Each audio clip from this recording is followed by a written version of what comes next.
Saudara-saudari, Injil kita pada hari ini diambil dari Injil Yohanes bab 10 ayat 11 sampai 18. Sekali peristiwa Yesus berkata kepada orang Farisi, "Akulah gembala yang baik.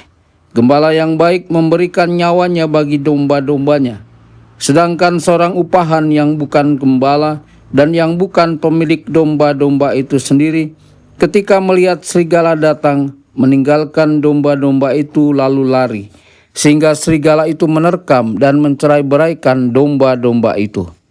Ia lari karena ia seorang upahan dan tidak memperhatikan domba-domba itu. Akulah gembala yang baik. Aku mengenal domba-dombaku, dan domba-dombaku mengenal aku. Sama seperti Bapa mengenal aku, dan aku mengenal Bapa, dan aku memberikan nyawaku bagi domba-dombaku. Ada lagi padaku domba-domba lain yang bukan dari kandang ini. Domba-domba itu harus kutuntun juga. Mereka akan mendengarkan suaraku, dan mereka akan menjadi satu kawanan dengan satu gembala. Bapa mengasihi aku, oleh karena aku memberikan nyawaku untuk menerimanya kembali.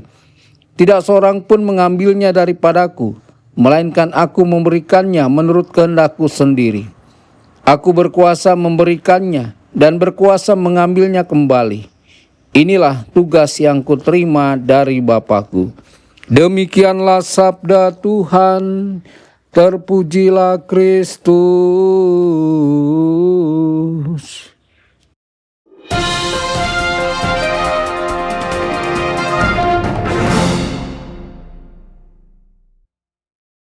Dalam nama Bapa dan Putra dan Roh Kudus. Amin. Saudara dan saudari terkasih dimanapun Anda berada, jumpa lagi dengan saya Romo Tedens dalam saluran Warta Kabar Sukacita.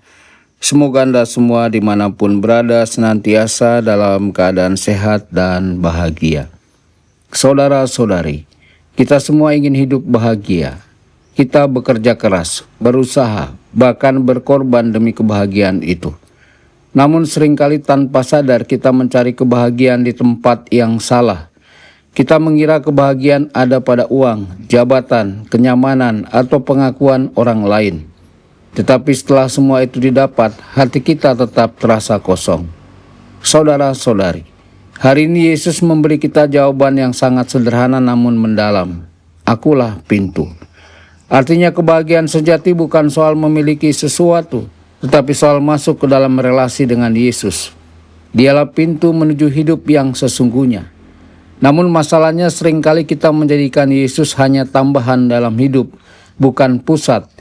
Kita datang kepada Tuhan kalau sempat, kita berdoa kalau ingat, kita mengikutinya kalau tidak mengganggu kenyamanan kita. Akibatnya kita seperti berdiri di depan pintu, tetapi tidak pernah benar-benar masuk. Saudara-saudari, masuk melalui pintu itu berarti berani mengambil keputusan, menempatkan Yesus sebagai yang utama dalam hidup kita. Di zaman sekarang, ada begitu banyak suara asing yang mencoba menarik kita. Suara kesuksesan instan, suara kenikmatan, suara egoisme, bahkan suara keputusasaan. Semua itu terdengar menarik, tetapi sering menjauhkan kita dari Tuhan. Saudara-saudari, di tengah semua kebisingan itu hanya satu suara yang membawa kehidupan, yakni suara Yesus, Sang Gembala baik. Bagaimana kita bisa mendengar suaranya? Jawabannya sederhana, yakni melalui doa. Doa bukan sekedar kewajiban, tetapi perjumpaan. Dalam doa kita belajar membedakan mana suara Tuhan dan mana suara dunia. Tanpa doa hidup kita akan mudah terseret arus. Saudara-saudari terkasih, Yesus tidak hanya memanggil kita untuk hidup biasa.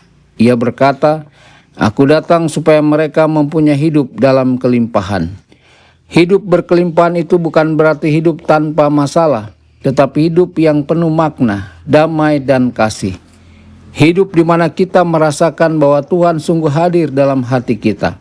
Hidup di mana keluarga menjadi tempat kasih, dan hati kita dipenuhi damai karena kita hidup dalam kebenaran. Maka hari ini kita diajak untuk bertanya pada diri kita sendiri, apakah kita sudah benar-benar masuk melalui pintu itu? Apakah Yesus sungguh menjadi pusat hidup kita? Apakah kita masih mendengarkan suaranya setiap hari? Saudara-saudari, jangan takut untuk masuk melalui pintu itu. Jangan ragu untuk memilih Yesus sepenuhnya, karena hanya Dialah yang bisa memberi kita hidup yang tidak hanya baik, tetapi berkelimpahan. Tuhan Yesus memberkati dan menyertai Anda semua. Sabda Allah adalah kebenaran.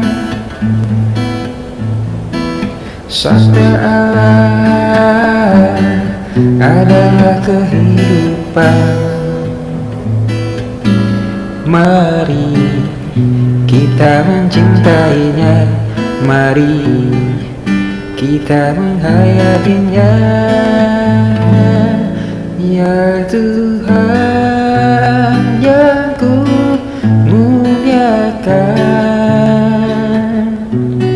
sabdamu angkat resahku.